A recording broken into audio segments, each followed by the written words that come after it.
All right, everyone, it is I, Cinephile Mike, your friendly neighborhood cinephile. For all of my friends in the Northeast, I hope you're staying warm. Where did this cold come from?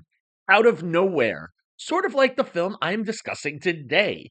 As I start to wrap up the rest of the Critics' Choice, mostly week, with day 46, we are looking at the came out of nowhere box office hit, and one that I have had a few people ask me if I was going to review this season, and I wasn't sure if I was, but here it is.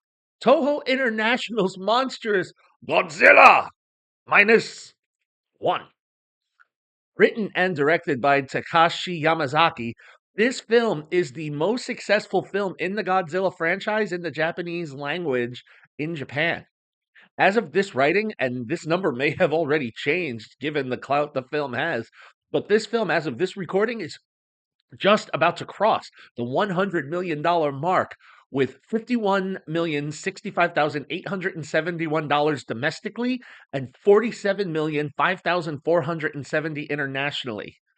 In fact, this film is doing so well, especially with its $15 million budget, and probably to help boost that number, we will be soon, and I'll talk about details later, a new remastered version in black and white called Godzilla minus one minus color that has already released overseas and will be coming to the US soon.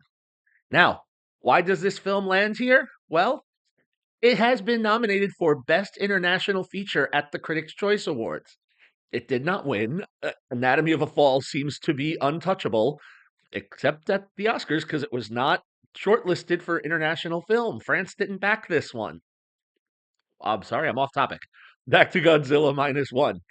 As for that film's Academy chances, while it is not on the international feature film shortlist, it is on the shortlist for visual effects.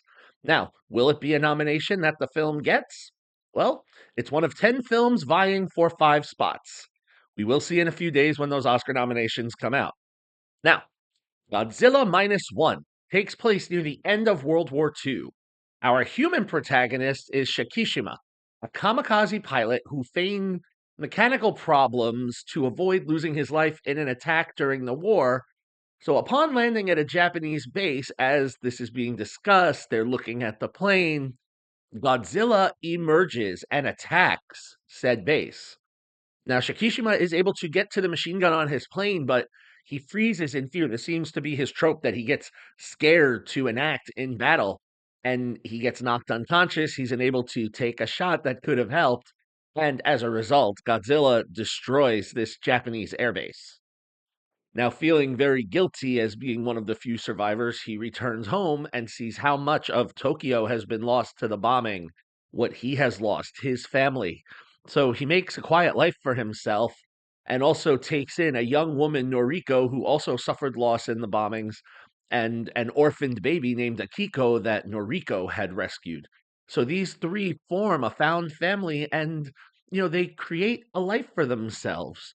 And, a couple of years go by, and due to circumstances that I won't spoil because I don't, Shikishima now has to head back into the military and in to battle Godzilla, who has, over these couple years since that airbase, gone through some changes. Thank you to nameless country here, named in the film, won't spoil here. And thus, here we now go into the film, which becomes our man versus monster take. Who will survive? Will Godzilla be victorious? Will the humans be able to overcome? Will forces come together? That is what we will see. Now, here's what I have to say Godzilla minus one surprised me. Now, traditionally, I am not a Godzilla movie fan. I found the few I've seen very similar and disengaging. It's attack, fight, back and forth. And when everyone's saying, no, Mike, this is different. This is not your traditional Godzilla film. Okay. I went in with low expectations, which were shattered. Not only are the effects very well done and give us, the traditional nighttime attacks where violence is covered in the shadows, we also get daytime attacks, which is not normal. And by having some of these attack scenes and action sequences in the daylight, you really get to see the destruction and visceral effects of what is going on. I mean, the whole third act takes place outside over land and sea and sky, kind of like G.I. Joe. Now, this has to speak to the gorgeous cinematography of Kozo Shibasaki and Ryuji Miyajima's editing. The shots, the edits all work so well together to craft where you feel every stomp, every explosion, every fire breath, every scale that lights up. But not only just the battles and the traditional, Godzilla tropes, Yamazaki crafts both a heartwarming and heartbreaking story for us in Shikishima Noriko and Akiko's found family. We're so invested in these characters and what they go through as a result of these attacks and what brings them together. So, we actually have a family drama at the heart of this destructive action film. And a few nice twists that they put in is it made the ending all that more powerful.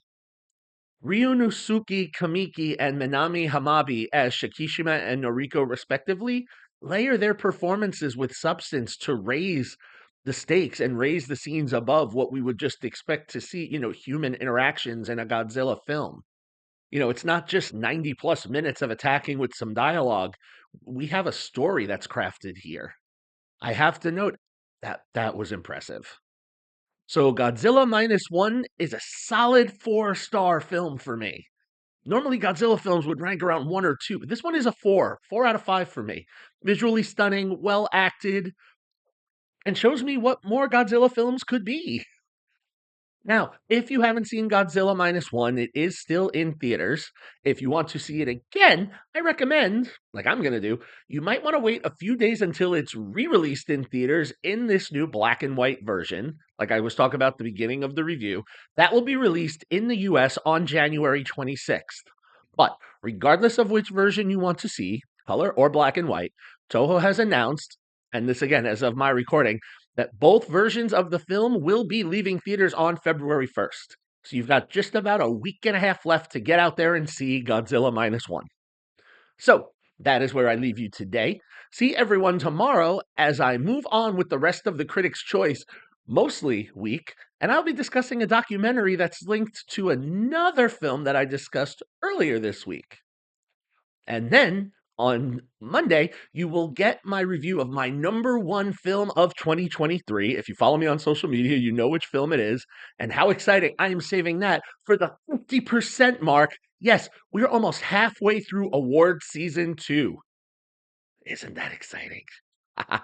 So if you like what you heard here, please continue to spread the word. If you haven't, please click and subscribe to like and follow all the goodness. Spread the word, get others to click and follow. You can also follow me, Cinephile Mike, on all social media platforms and compare movie reviews with me on Letterboxd.